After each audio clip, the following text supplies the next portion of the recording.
शिक्षक बांधवांनो आणि भगिनींनो, नाही इतर कार्यक्रमात घोषणा चालतात, पण आज शिक्षकांचा कार्यक्रम आहे आणि कार्यक्रम लाईव्ह चाललाय. तुमचे विद्यार्थी बघत असतील, त्याच्यामुळे उद्या वर्गात जाऊन त्यांना गप्प राहा सांगणं हे काम तुम्हालाच करायचंय. मला खरंच आनंद वाटतोय, अभिमानही वाटतोय. पहिल्या प्रथम मुंबई शिक्षक मतदारसंघातून आपल्या हक्काचा शिवसेनेचा आमदार आपण सगळ्यांनी मेहनत करून निवडून दिला. आज 1 वर्ष पूर्ण होते त्यांच्या कार्याला आणि कार्याचा अहवाल अभ्यंकर साहेब तुम्ही प्रकाशित करताय. मला नाही वाटत यापूर्वी कधी शिक्षक मतदारसंघातल्या आमदारांनी त्याचा कार्याचा अहवाल प्रकाशित केला असेल. कारण आपल्या लोकप्रतिनिधींनी आपल्या कार्याचा अहवाल प्रकाशित करावा हा दंडक शिवसेना प्रमुखांचा. मग आपले नगरसेवक आहेत, आमदार आहेत, खासदार आहेत, सगळेच जण आपण गेल्या वर्षी काय काय केलं. नाहीतर अनेकदा असं होतं की निवडणुकीमध्ये वारेमाप सगळी आश्वासने दिली जातात आणि 5 वर्षांत तीच आश्वासनं नव्या नावाने पुन्हा दिली जातात. शिवसेना प्रमुखांनी सांगितलं तसं नाही. जर तुम्ही एखादं काम करणार असाल तरच बोला आणि जे बोलाल ते करून दाखवा. आणि त्यानुसार अभ्यंकर साहेब तुम्ही खरोखर त्या शिवसेना प्रमुखांच्या शिस्तीला जागून आपल्या पहिल्या वर्षाचा कार्य अहवाल प्रकाशित करतात आणि अहवाल पूर्ण भरलेला आहे. म्हणजे असा पोकळपणा त्याच्यात काही नाही. अगदी पुराव्यानिशी अहवाल आहे, कारण त्याच्यामध्ये फोटो आहेत. तसा मी विधिमंडळात फार कमी जातो. पहिल्यांदा मुख्यमंत्री होतो तेव्हा दोन्ही सभागृहात मला येता जाता यायचं. आता मंत्रीपद नाहीये आणि परिषदेचा मी सदस्य आहे. त्याच्यामुळे मी आणि अभ्यंकर साहेब, जसं तुम्ही म्हणता ना आम्ही एका वर्गातले, तसे आम्ही एका सभागृहातले आहोत.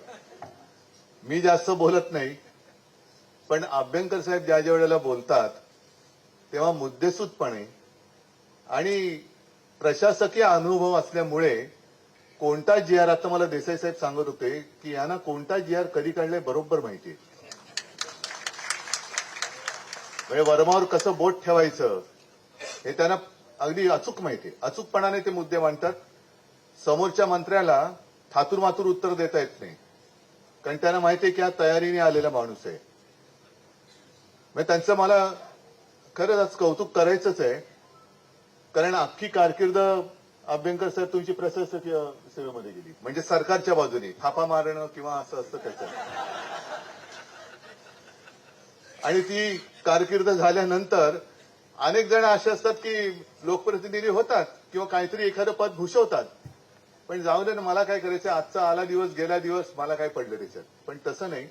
त्यांनी संपूर्ण तो जो काही अनुभव आहे तो पणाला लावून शिक्षकांच्या न्याय हक्कासाठी लढतायत.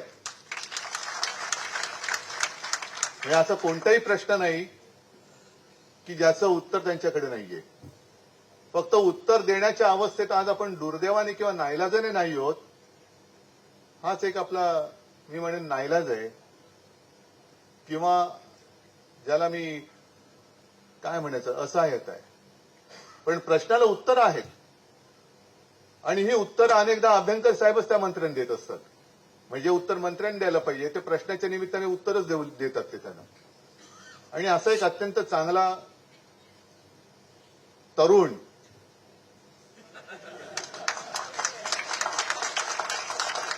तुम्हाला काय वाटतं मी मस्करी करतोय.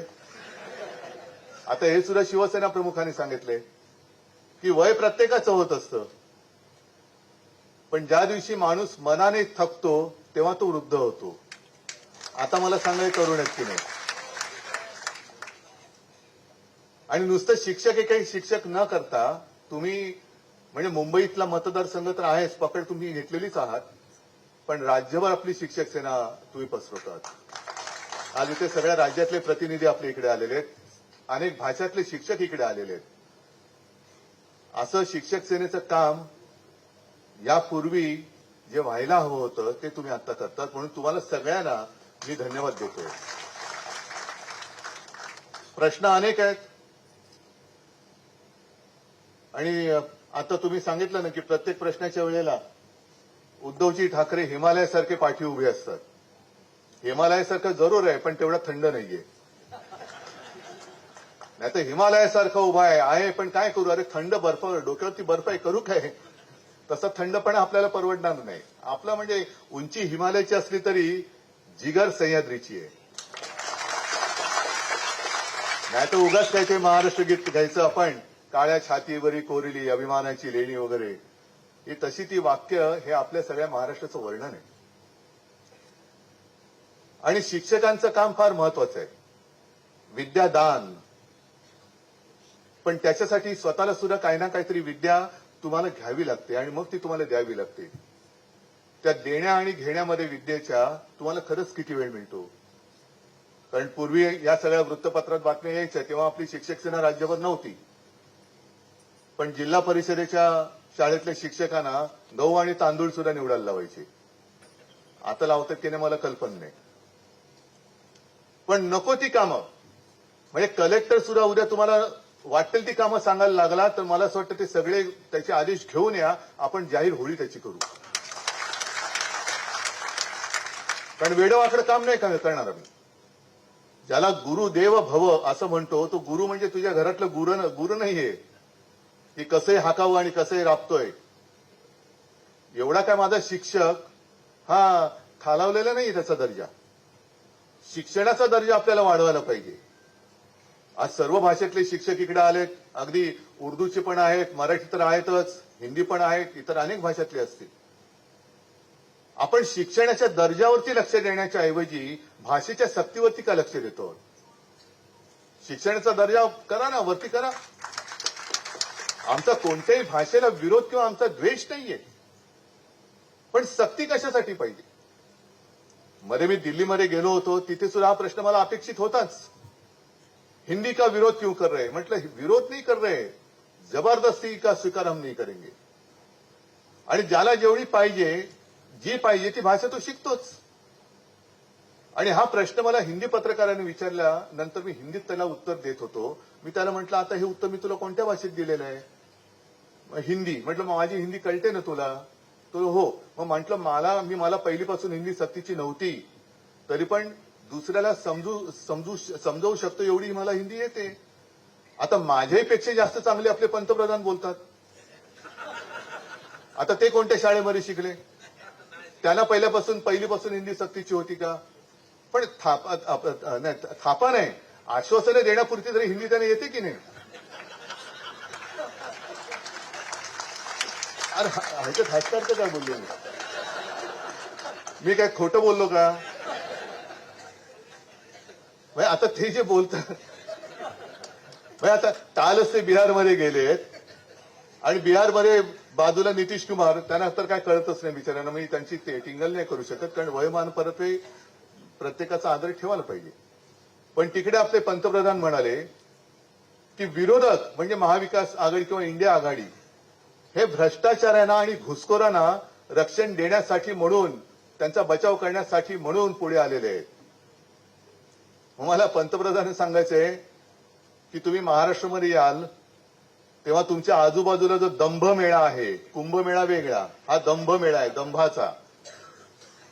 सगळे ढोंगी ज्यांच्यावरती भ्रष्टाचाराचे आरोप केले तो तुम्हीच केलेले. 70,000 कोटीचा घोटाळ्याचा आरोप तुम्हीच केला. तिकडे आदर्श घोटाळ्याचा आरोप सुद्धा मोदीजींनीच केला आणि दुसऱ्या दिवशी अशोक चव्हाण बाजूला. मग कोण कोणाला रक्षण करते? आणि घुसखोरांना म्हणजे कोणाला नक्की करताय तुम्ही? आमच्या हातामध्ये आम्ही कोणाला काही घुसखोरांना ठेवतोय घरात? अहो शेख हसीनाला तुम्ही आश्रय दिलेला, आम्ही नाही दिलेला. बांगलादेशाने विरोध करताय आणि त्यांच्या तिकडनं पळून आलेल्या पंतप्रधानांना तुम्ही आश्रय देताय आणि आम्हाला सांगताय की घुसखोरांचं रक्षण तुम्ही करताय म्हणून. सगळ्या भ्रष्टाचारांना उपमुख्यमंत्री पद वगैरे बाकीची पदं, मंत्रीपदं ही तुम्ही देताय. मला खरोखर काही काही वेळेला अशी कीव येते, कोणाची येते मलाच कळत नाही. की कीव आले खरी, पण कोणाची करायची? कारण आता गेल्या वेळेच्या विधिमंडळाच्या अधिवेशनात मी जेव्हा गाडीतनं उतरत होतो तेव्हा ते शाळेतले विद्यार्थी ते असे कधी कधी त्यांना आणून बसवतात ना देशाच्या गॅलरीत आणून बसवतात की बघा कसं कामकाज चाललेलं आहे. आणि ती मुलं बाहेर पडत होती, कोणाचाही चेहरा असा हसरा नव्हता, सगळे असे धक्कादायक अवस्थेमध्ये होते. कारण तिकडे ते काय बघून आले होते काय देव जाणे. तरी नशीब त्या दिवसाच्या संध्याकाळी विधान भवनाच्या लॉबीमध्ये मारामारी झाली. म्हणजे विद्यार्थ्यांना तुम्ही काय शिकवताय, कशाला नेताय तुम्ही तिकडे, असे काय तुम्ही तुमच्या आपल्याचे दिवे पाजळतात की ज्याच्यातनं विद्यार्थी काहीतरी चांगले शिकतील. म्हणजे आपल्या राज्याचं विधिमंडळ, त्या विधिमंडळामध्ये उद्याचे काय म्हणतो आपण, मुले हीच उद्याची भावी आधारस्तंभ असं आम्ही शाळेतच ऐकलं होतं. आता ते आधारस्तंभ भावी ते आत्ताचे आधारस्तंभ बघतात कसे एकमेकाच्या उरावरती बसतात. म्हणजे कशाचा काही पत्ता नाही. शिक्षणाचा आपल्या रोजच्या आयुष्याची काही पत्ता नाही. कोण शिकवतंय, कोणाला शिकवतंय, काही कशाचं काही नाही. केवळ एक पाहिजे म्हणून शिक्षक मतदारसंघ निर्माण करायचे. त्या शिक्षक मतदारसंघात कोणतरी एक ऍडजस्टमेंट म्हणून राजकीय चेहरा देऊन टाकायचा, ज्याचा शिक्षणाशी काही संबंध नाही, तो शिक्षकांचा प्रतिनिधी म्हणून जाणार. ज्याचा पदवीधरांशी काही संबंध नाही, कदाचित तो शाळेत गेलेला नसेल, तो पदवीधरांचा प्रतिनिधी म्हणून जाणार. हे असा सगळा कारभार बघितल्यानंतर मग शिक्षकांचं जे महत्व आहे ते आपल्याला अधोरेखित करावंच लागतं. एक ज्याला आपण दिशा देण्याचं काम म्हणतो ते तुम्हीच तर करायचं असतं. म्हणजे लहान मुलं आपण सगळे जण, तुम्ही सुद्धा शाळेतनं शिकून आलेला. एक मातीचा गोळा असतो, प्रमोद नवलकर नेहमी म्हणायचे, ते शिवसेना प्रमुखांच्या बाबतीत म्हणायचे की आमच्या आयुष्याची माती ओली होती, त्यावेळेला शिवसेना प्रमुखांसारखा एक चांगला शिल्पकार आम्हाला लाभला, म्हणून त्यांनी आमच्या मातीच्या गोळ्याची चांगली मूर्ती केली, नाहीतर काय झालं असतं काही कळलं नसतं. आता तेच तर तुम्हाला करायचं असतं. आता काय ज्या काही साध्या गोष्टी असतात, आपला देशासमोरचे प्रश्न काय आहेत ते प्रश्न त्याच्याबद्दल काही न बोलता, म्हणजे मला काही म्हणून म्हटलं की येते पण ती कोणाची येते तेच कळत नाही. म्हणजे कबुतरांसाठी लोक रस्त्यावरती उतरतात, हजारोच्या संख्येने उतरतात, चांगली गोष्ट आहे. कुत्र्यांसाठी हजारोच्या संख्येने उतरतात, चांगली गोष्ट आहे. हत्तीणीसाठी उतरतात, चांगली गोष्ट आहे. माणुसकी पाहिजे, भूतदया पाहिजे. पण ही भूतदया, ही माणुसकी, ते पहलगाममध्ये जे आपले नागरिक मारले गेले, जे सैनिक शहीद झाले, ज्या आपल्या माता भगिनींचा सिंदूर पुसला गेला, सिंदूर, त्याच्यासाठी माणुसकी जाते कुठे? हा विषय मी तुम्हाला आता का सांगतोय, कारण अजून 2 ते 3 महिने नाही झाले, पहलगाम मधली घटना घडली. त्याच्यानंतर आपले संरक्षण मंत्री म्हणाले ऑपरेशन सिंदूर अब तक रुका नहीं है, वो चालू ही रहेगा. मग आपले पंतप्रधान म्हणाले की खून और पानी एक साथ बह नहीं सकता. आनंदाची गोष्ट आहे. मेरे रगो रगो में खून नहीं सिंदूर, गरम सिंदूर बह रहा है. मग त्या गरम सिंदूरचं काय आता कोल्ड्रिंक झालं? थम्सअप, कोका कोला, चला चाय गरम गेला, आता ठंडा ठंडा ठंडा लो लिंबू सरबत गेला. कुठे तो गरम सिंदूर? पाकिस्तान बरोबर तुम्ही क्रिकेट खेळायला परवानगी देताय. आपल्या देशाची टीम ही पाकिस्तान बरोबर आता क्रिकेट खेळणार. मग तुमचा गरम सिंदूर गेला कुठे? जो घराघरात जाऊन तुम्ही सिंदूर वाटणार होता तो सिंदूर गेला कुठे? लावायचं कुठे तो? कशाला या भाकड कथा करताय तुम्ही?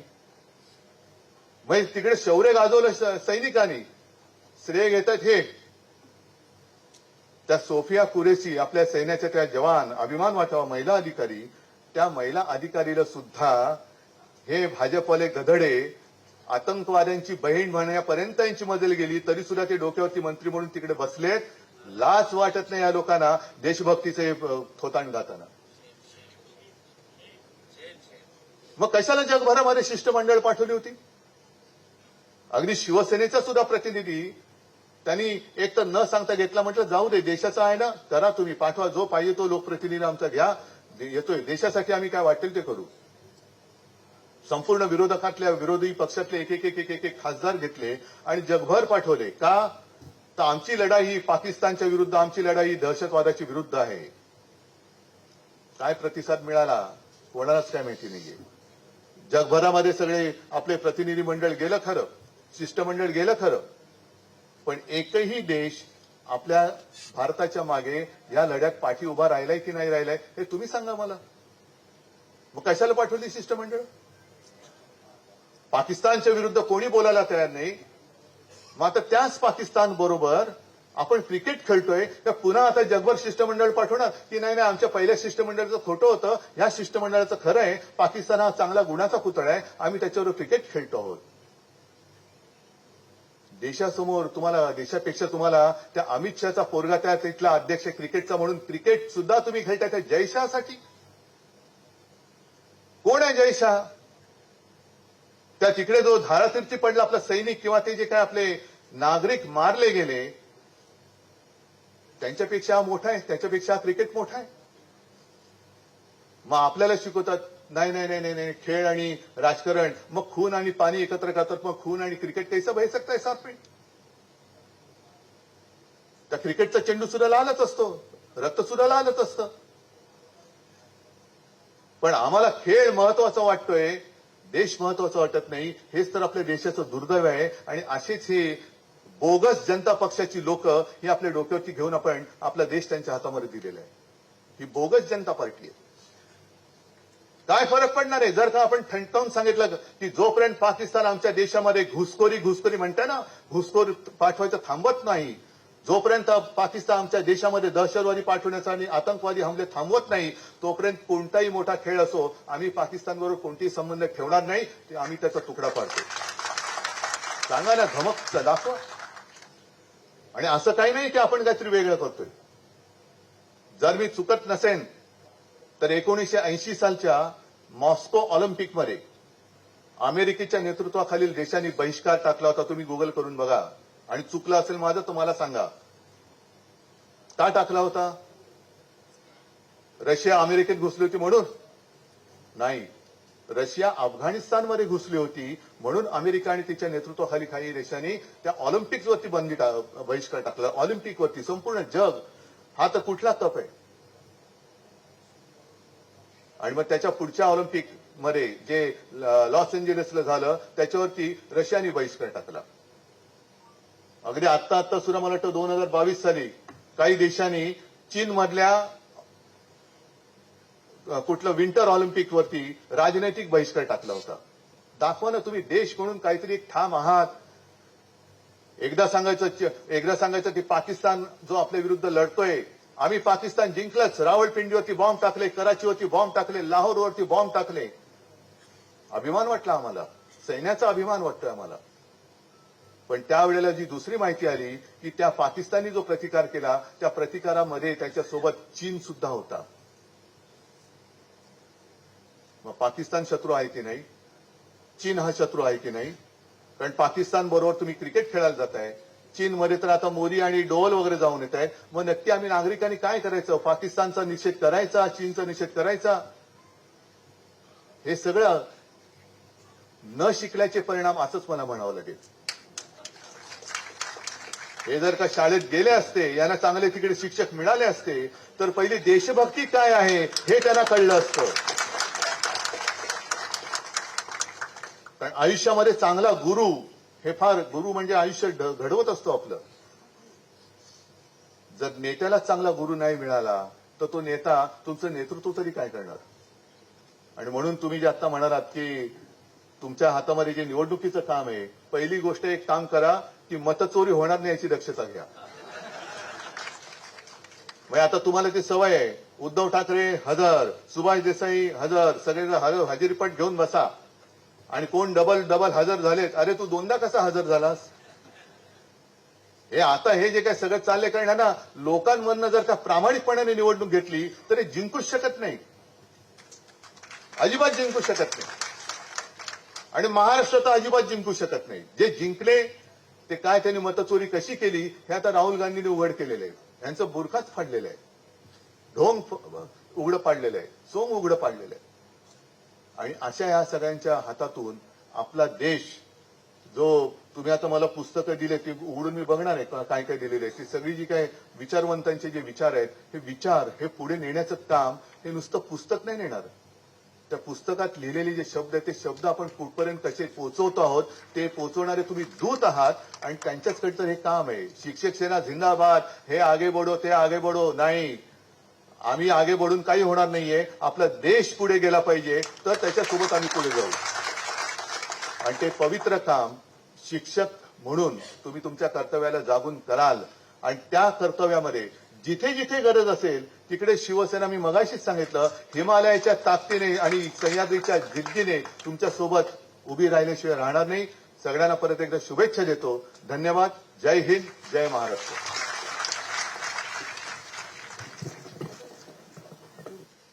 अभ्यंकर हे जे शिक्षक आमदार आहेत त्यांनी आपल्या सगळ्या कार्यकाळाचा जो काही अहवाल होता तो सादर केला, एक कार्यपुस्तिका सादर केली आणि त्यानिमित्तानाच्या कार्यक्रमामध्ये उद्धव ठाकरे बोलत होते. तर दुसरीकडची दृश्य आपण बघतोय, मुख्यमंत्री फडणवीस हे सुद्धा या ठिकाणी उपस्थित आहेत. त्यांच्यासह भाजपचे इतरही नेते आपल्याला उपस्थित असल्याचं पाहायला मिळतंय. सध्याची ही दोन महत्त्वाची दृश्य.